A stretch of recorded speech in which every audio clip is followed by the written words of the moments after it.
আসসালামু আলাইকুম। Hi everyone. আবার চলে আসলাম একটি বাজেট ফ্রেন্ডলি ড্রেস মেকিং নিয়ে। আমি এই ফতুয়াটি রেডিমেড কিনেছিলাম নিউ মার্কেট থেকে। এটা হচ্ছে প্লেন ফতুয়া, এখানে কোনো ডিজাইন ছিল না, যার কারণে আমি সাদা কালারটা চয়েস করেছি, আমার ভাল লেগেছে। এই কুর্তিটা বানিয়ে আমি সাধারণত আমার ভার্সিটিতে পরে যেতে পারবো, রেগুলার ব্যবহারের জন্য একটি পারফেক্ট ফতুয়া। মানে আমার 100 গ্রাম রং আমি সবগুলো কিনেছিলাম, যার কারণে আমি রঙের দামটা উল্লেখ করলাম না। আপনারা ইচ্ছে আপনারা 50 গ্রাম রং কিনতে পারেন 30 টাকা করে, সেটা নিউ মার্কেট যে কোনো আপনার লাইব্রেরিতেও পেয়ে যেতে পারেন। আর রঙের দোকানে যদি কিনেন তাহলে আপনাদের জন্য আরও কম প্রাইস পড়বে, এমনকি রঙটাও ভালো পাবেন। ফতুয়াটা আমার প্রাইস ছিল 250 টাকা।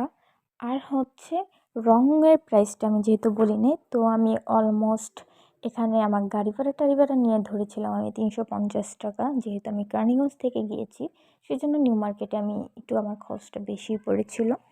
তো আপনাদের সাথে আমি ডিটেলস ভিডিও নিয়ে চলে আসলাম। এখন দেখে নেন কীভাবে আমি কাঠগোলাপটাকে আঁকি।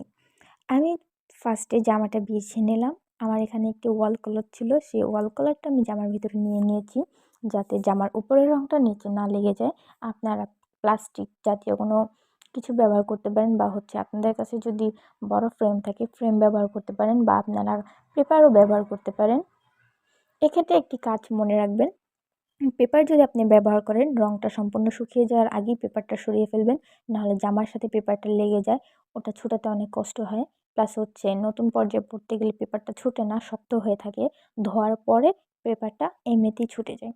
তার কারণে আপনাদেরকে আগেই বলে রাখুন, আপনারা যদি পেপার ব্যবহার করেন তাহলে রঙটা হালকা শুকিয়ে যাওয়ার আগে, যখন কিনা রঙটা কাঁচা থাকে, তখনই পেপারটা ছুটিয়ে ফেলবেন। আপনারা যারা ফ্রি হ্যান্ডের কাজ করতে পারেন তারা সরাসরি জামার উপরে কাজ করবেন। আর যদি আপনারা ফ্রি হ্যান্ডের কাজ করতে না পারেন, তাহলে আপনার সেক্ষেত্রে একটি কাগজে কাঠগোলাপ আগে এঁকে নেবেন, এঁকে তারপর ওটা ছাপ দিয়ে নেবেন, যার জন্য আপনাদের আঁকাটা ও ফুলগুলো সুন্দর হবে, কাপড় নষ্ট হওয়ার কোনো চান্স থাকবে না। ফার্স্টে আমি কাঠগোলাপের উপরেও পাতার উপরে সাদা রঙের বেস দিয়ে দিয়েছি। এতে হবে কি, খুব সুন্দর করে লাল রঙটা কাপড়ের উপরে বসবে। এমনকি আর সাদা রঙের বেসটা প্রত্যেকটা রঙের আগে দিলে হয় কি, রঙগুলোর কালারটা খুব সুন্দর আসে, এমনকি খুব হাইলাইট করে। আর আমি সবসময় রেডিমেড রং ইউজ করি, যার কারণে আমার অত একটা ঝামেলা হয় না। অনেকেই বলে রঙগুলো উঠে যাবে, সেটা হচ্ছে রং মিক্সিংয়ের কারণে রঙগুলো উঠে যেতে পারে। আর আমি যখনই রং কিনি না কেন, আমি মিক্সিং রং কিনি, কারণ হচ্ছে ওই বাসায় এনে এনকে বাইন্ডার, তারপর হচ্ছে রং, আরও সব কিছু মিক্সিং করতে আমার কাছে খুব প্যারা লাগে। যার কারণে আমি অল টাইম রেডিমেড রংটা কেনার জন্যই রেডিমেড রংটাই কিনে নিয়ে আসি। এটা আমার জন্য সময়ও বাঁচে, আমার ঝামেলাও কম হয়। আপনারাও চেষ্টা করবেন রেডিমেড রংটাই ব্যবহার করার জন্য, কারণ আমাদের রং মিক্সিংয়ের কারণে অনেক সময় রং উঠে যায়। এতে হচ্ছে আমাদের ড্রেসটাও নষ্ট হচ্ছে। আর আপনি যদি কোনো কাস্টমাইজ ড্রেস তৈরি করেন, মানে হচ্ছে অন্য কাউকে দেন, এতে আপনিও ছোট হয়ে যাচ্ছেন। তো দরকার কি আমার এত ঝামেলা? যার কারণে আমি রেডিমেড রংটাই প্রেফার করি সবার জন্য, এমনকি আমি নিজেও ইউজ করি। এখন আমি সবুজ কালার রং দিয়ে পাতাগুলো এঁকে নিব। এমনকি সবুজের সাথে হালকা একটু সাদা, হালকা একটু হলুদ রং মিক্সিং করে আমি যে পাতার শিরাগুলো আছে সেই শিরাগুলো দিয়ে নিব। আর ভালো কথা, ফতুয়াটা শুকিয়ে যাওয়ার এমনকি হ্যান্ড প্রিন্টের যত ধরনের পোশাকই আছে না কেন, সবগুলো শুকিয়ে যাওয়ার পর আপনার অবশ্যই রোদ্রে ভালো করে শুকিয়ে নেবেন।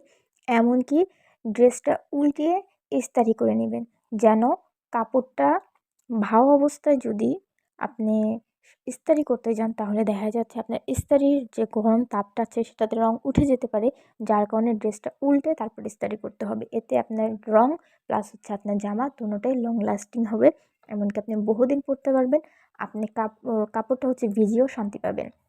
যখন আপনি কাপড়টা ধুতে যাবেন তখনও আপনার রং উঠবে না।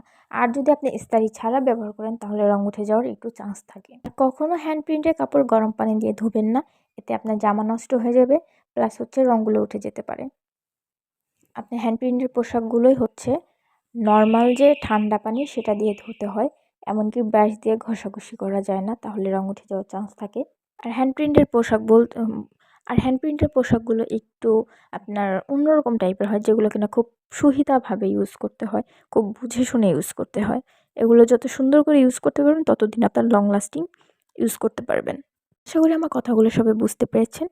আর কারো যদি হ্যান্ড প্রিন্ট নিয়ে কোনো প্রশ্ন থাকে আমাকে করতে পারেন কমেন্টের মাধ্যমে, আমি জানিয়ে দেবো আপনাদের। আজকে এই পর্যন্তই। নেক্সট আবার অন্য কোনো ভিডিও নিয়ে চলে আসবো। সবাই ভালো থাকবেন, সুস্থ থাকবেন, আমার জন্য দোয়া করবেন। আপনাদের জন্য দোয়া রইল। আল্লাহ হাফিজ। আসসালামু আলাইকুম।